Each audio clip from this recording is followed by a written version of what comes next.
Hello, I'm Julie Swenson, Managing Director of Forward Theater Company in Madison, Wisconsin. And I'm Mike Fisher, Milwaukee-based theater writer and dramaturg. I'm Jen Uphoff-Gray, founder and artistic director of Forward Theater Company, and this is Theater Forward, a twice-monthly conversation about theater from a local, regional, and national perspective. From Madison to Manhattan, we're excited to share insight into our own company while exploring issues surrounding theater in the Midwest and around the country. So this episode, we're launching a new recurring series, The Play That Stays. From time to time, we'll be sharing a compilation of brief conversations with artists about a production that has really stuck with them, whether it's something they experienced as an audience member or as a creator. We hope you'll enjoy hearing these stories as much as we did. Noele Stollmack is a lighting and scenic designer based in Milwaukee. Her most recent Forward production was 46 Plays for America's First Ladies. Hi, thanks for having me. It's a pleasure to join you all for this. Okay, here's my story. My sister got into acting in college, and she went to a liberal arts school upstate New York, which you all of an appropriate demographic would recognize because the exterior shots for the way we were shot outside of her theater, the Knott Memorial.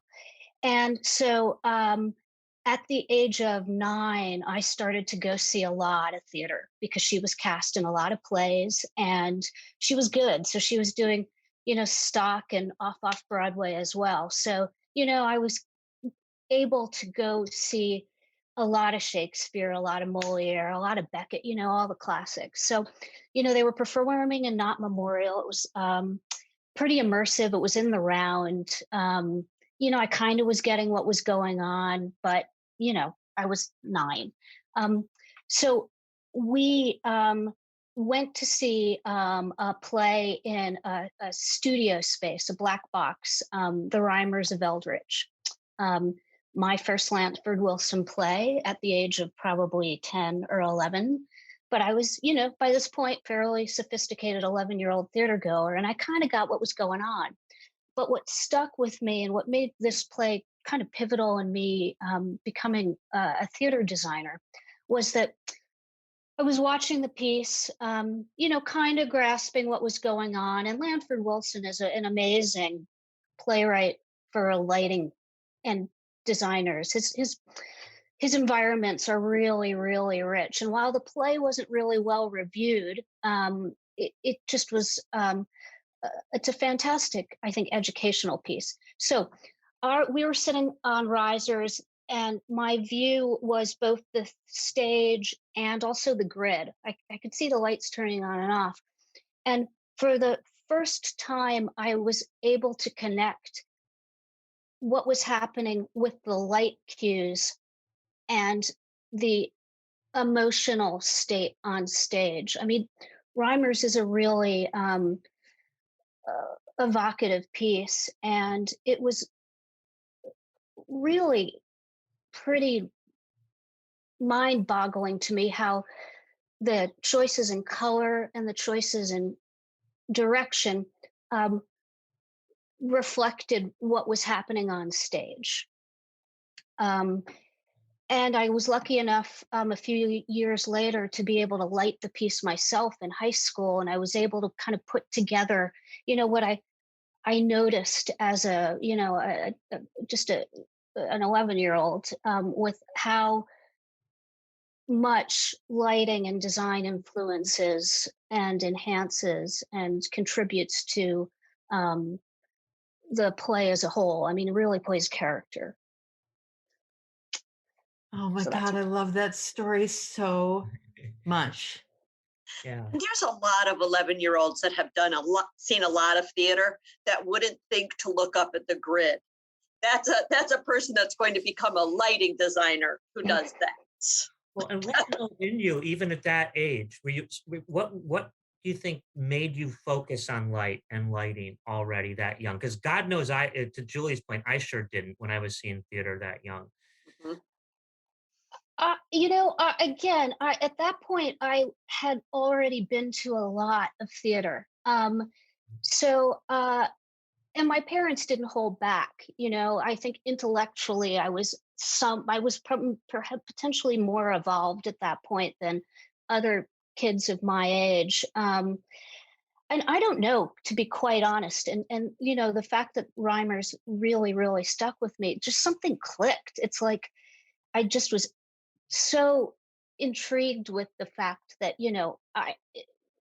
the lighting was rendering the emotional state of what was happening on stage. I don't know. I mean, I have to attribute it hopefully to my upbringing and just being immersed in theater from such a young and impressionable age, because I wasn't necessarily following the story, but I was clearly able to interpret the emotions that were being conveyed.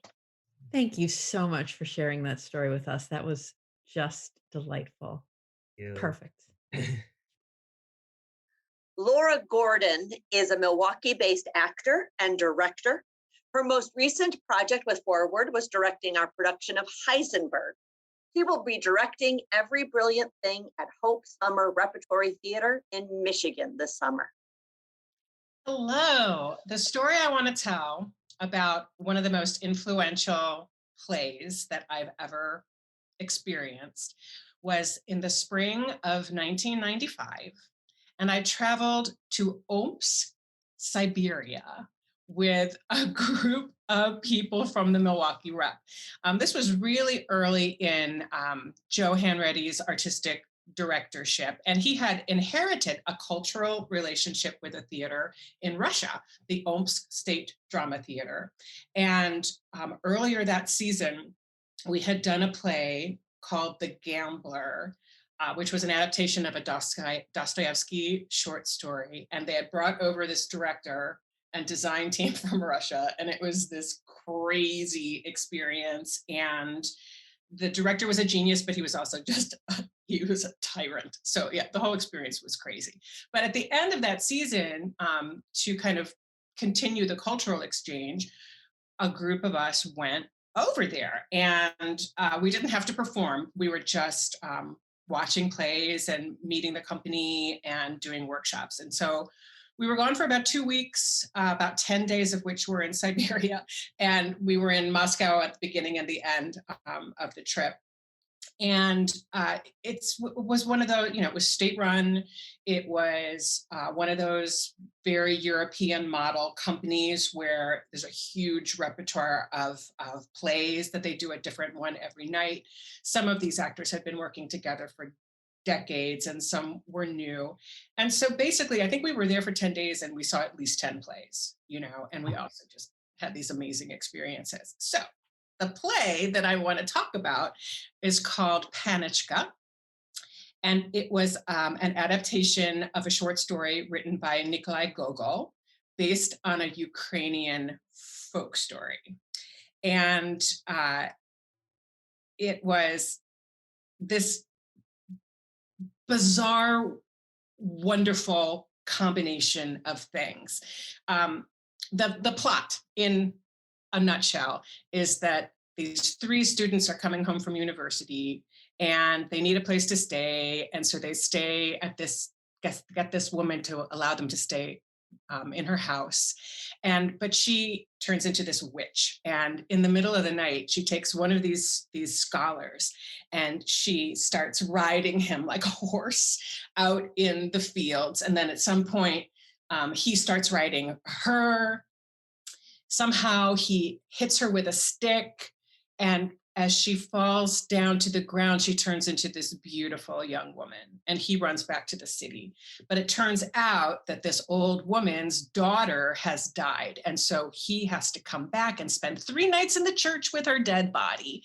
And it gets weirder and weirder each of the 3 nights until like the king of the gnomes comes, and the scholar ends up dying of fright. So that's the basic story.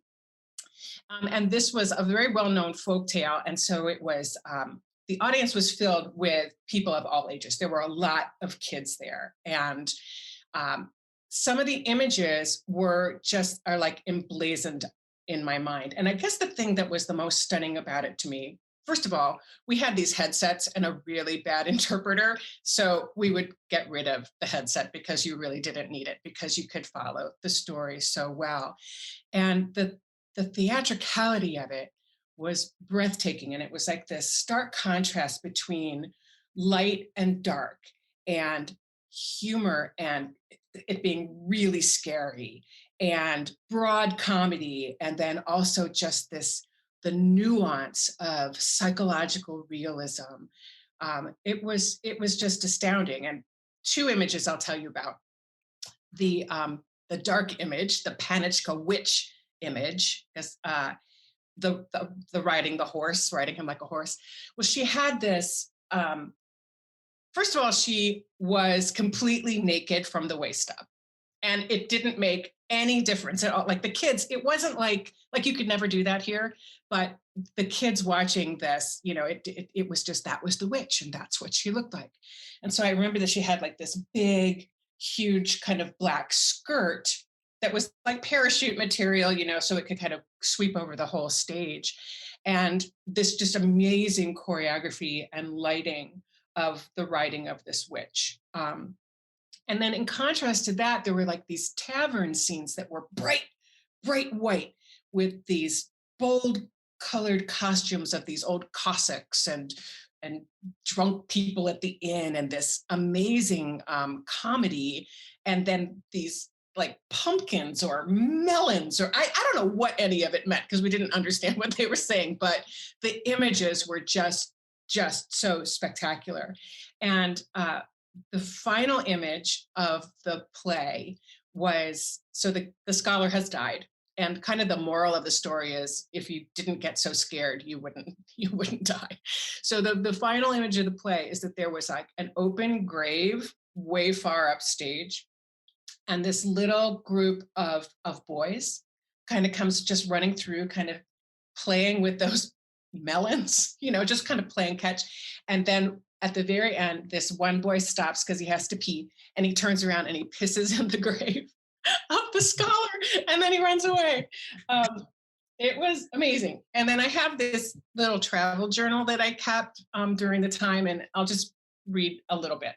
Panichka was the coolest experience I've ever had in the theater. Lev, that was the director. Lev is brilliant. The broadness of the comedy, yet fully supported and believable, juxtaposed with the dark Panichka sections of simple creativity. The movement is stunning. And those faces of the children in the boxes. Act 1, house left box, was all girls. House right, all boys. And then at intermission, they all got mixed together. I'll never forget those faces, that attention, that leaning forward in their seats. The faces of young people leaning over the rail of balconies 3 levels up, the glitter raining down, the ride Panichka takes on the scholar's back, Moishe's old Cossack sitting down, Valeri's drunk Cossack, Andrei's little walk, Nadia's face, the truth, the little tiny gestures and movements of real behavior, moving from black to bright light. All those children running on at the end and throwing the small melons that fell from the sky, the singing, sensory overload. Oh, What a standing ovation, that story. as I've had it. Then it's followed by the, 10-minute Russian curtain call, That's just so, as Laura, as I've said about you so many times in so many pieces I've written on you, I've always been awed by your ability to take the broadest stories and find these deep, chewy things of truth within inside them. It's such a gift, and it's something that you don't see enough of. And you've just given us the secret sauce. Yeah, this was like a good 10 years before I started directing at all, Right. But it made some kind of impression. Yeah. I'm a little disappointed that our listeners won't be able to see you somewhat act out that play that I have enjoyed so much. But, I'm just asking them to imagine you doing that.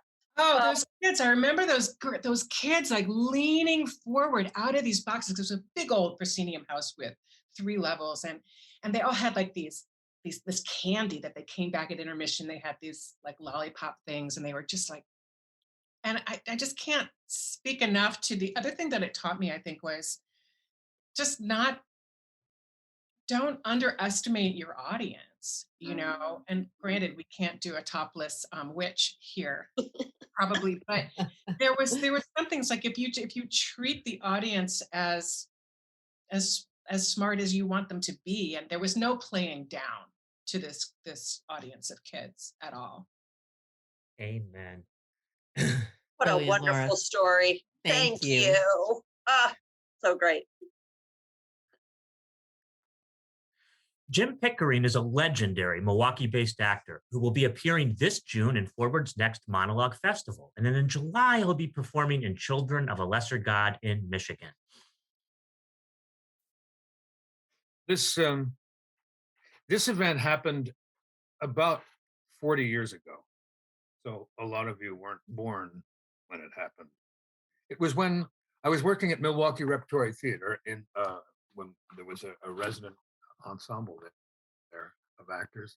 John Dillon was the artistic director at the time. John Dillon was of Norwegian descent, and he was very fond of a novel by Ole Edvard Rolvag, who was president of St. Olaf College in Northfield, Minnesota.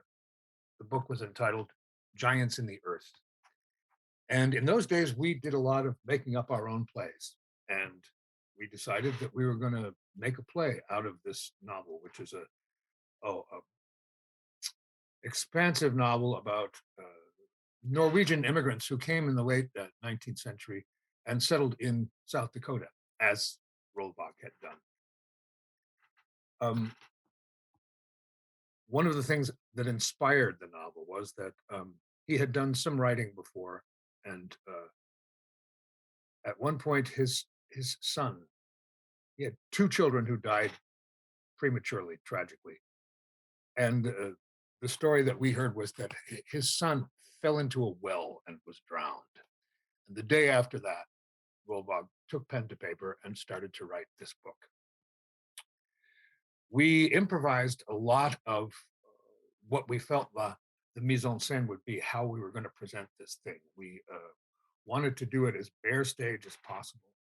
It featured things like blizzards and infestations of locusts and so forth and so on. It had to do with the Lutherans, the Lutheran Norwegian immigrants, wondering whether they had left God behind when they left Norway. And the primary character, who is only a sort of a tangential character in the book, was a man who was studying to be a pastor. His name, Noele Stollmack. That was the character I played. And he came along with these immigrants. And he was having his own doubts about whether God even existed, or how to minister to his people. And he decided at one point, after a number of hardships, after one of the primary characters had died in a blizzard, literally because it was snowing so hard that he had tied a rope from his cabin to his barn to go out and feed the stock in the middle of this blizzard. And on his way back, he lost his hold on the rope. And we're talking about a matter of 20 yards. He could not find his house, and he ended up freezing to death in the snow. And it was at this point that the suffering of the people had become so great that Harstad decides himself that he is a minister. He makes the leap from his own soul to God's and decides to do what is necessary to, comfort and bring the faith and the religion to the immigrants of the little town where they all settled. It was written on the campus of St. Olaf College in Northfield in 1982, in the winter of 1982, which is, I think we will recall, was one of the last times Lake Michigan froze over, so that we had a lot of help in as far as the ambiance of the climate was concerned, we had put together the script, and we presented it on the Togware stage at the Rep, and it was decided back in those days there was lots of funding for us to tour, and we toured it the following fall. And one of the places where we stopped was St. Olave's College in Northfield.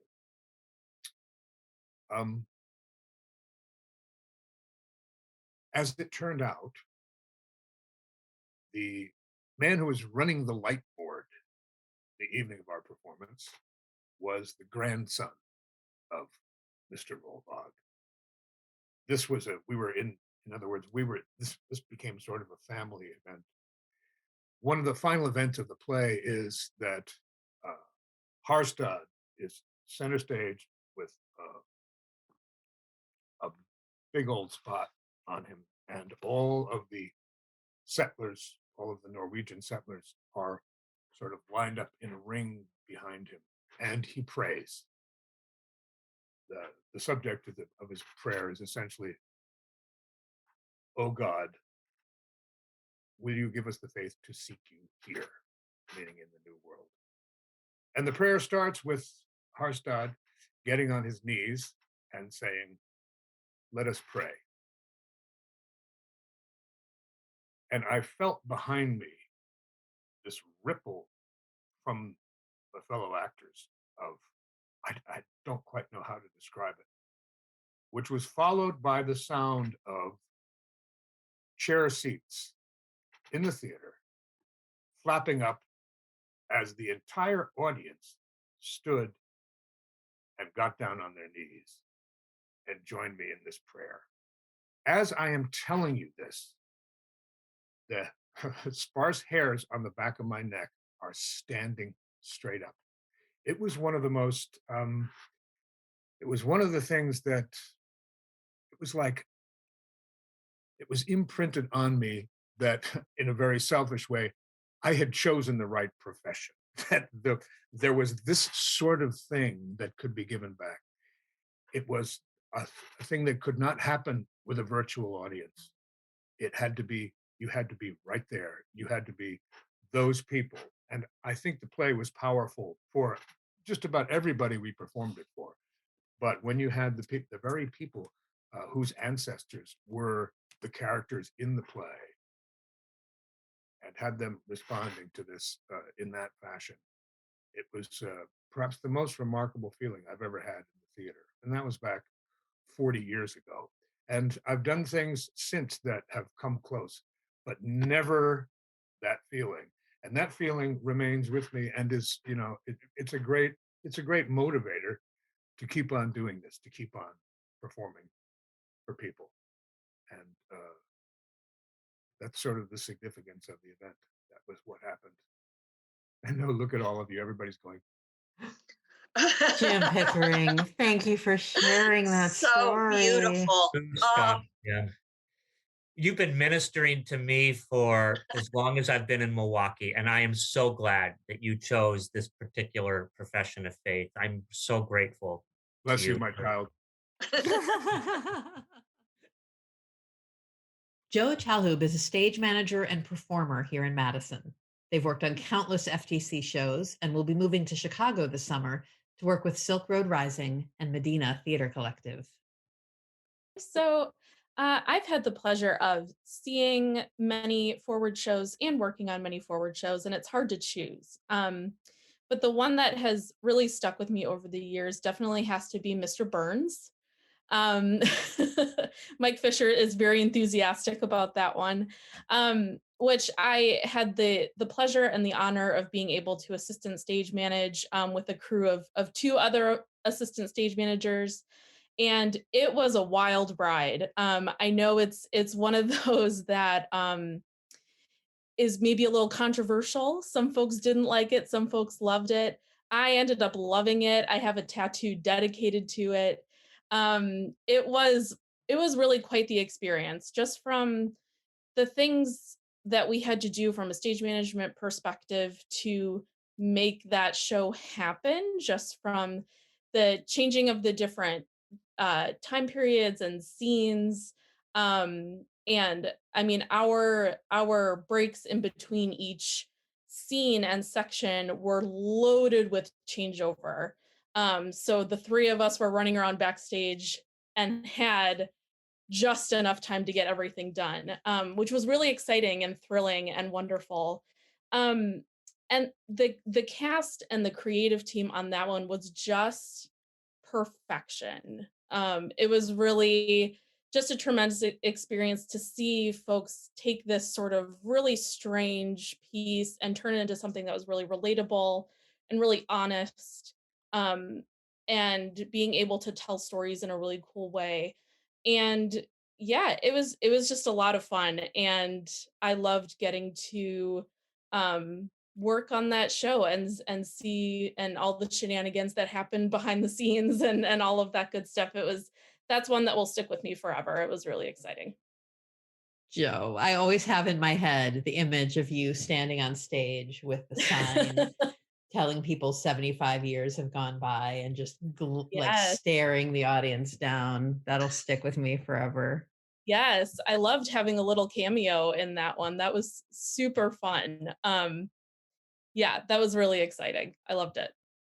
Well, I bowed down. I mean, that is by far my favorite forward production ever, and I can't even imagine.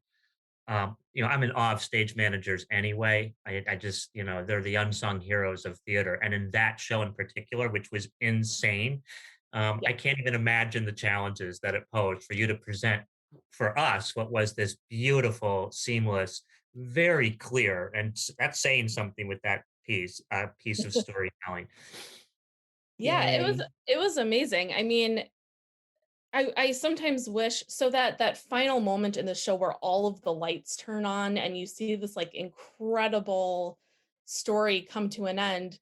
I never got to see that moment because I was behind the centerpiece of the stage, making sure that Marcus Trasinski didn't die while pedaling on this bicycle. But I almost wish the audience could have seen, they got to see this incredible moment on stage. I almost kind of wish they would have been able to look from our perspective at all the things going on behind the scenes, because it was a production, and we worked really hard to do a lot of really cool things on that show behind the scenes. And yeah, it was great. So some of the spectacular moments in the show I never got to see, but it was because we were working really hard trying to make that moment happen, and getting to hear the audience's reactions to those things was just it was awesome. It was perfection. Oh. It really was. So Thank great. you for sharing that. That warms my heart. Yeah. Oh Love yeah. it. That is it for this episode of Theater Forward, a conversation about theater in Wisconsin, the Midwest, and America. Thank you so much for joining us, and a special thanks to today's guests, Noele Stollmack, Laura Gordon, Jim Pickering, and Jo Chalhoub. I'm Jen Uphoff-Gray. I'm Julie Swenson. I'm Mike Fisher. Our podcast is the one that stays because it's produced by Scott Hayden. You can follow us or share your thoughts on Facebook or Twitter. As always, that's at Theater Forward with an ER on theater. And if you enjoy this podcast, don't forget to subscribe to us wherever you might tune in, and be sure to leave a comment. We'd love to hear from you. We're so grateful to have you listening, and we will be back soon for another Theater Forward conversation.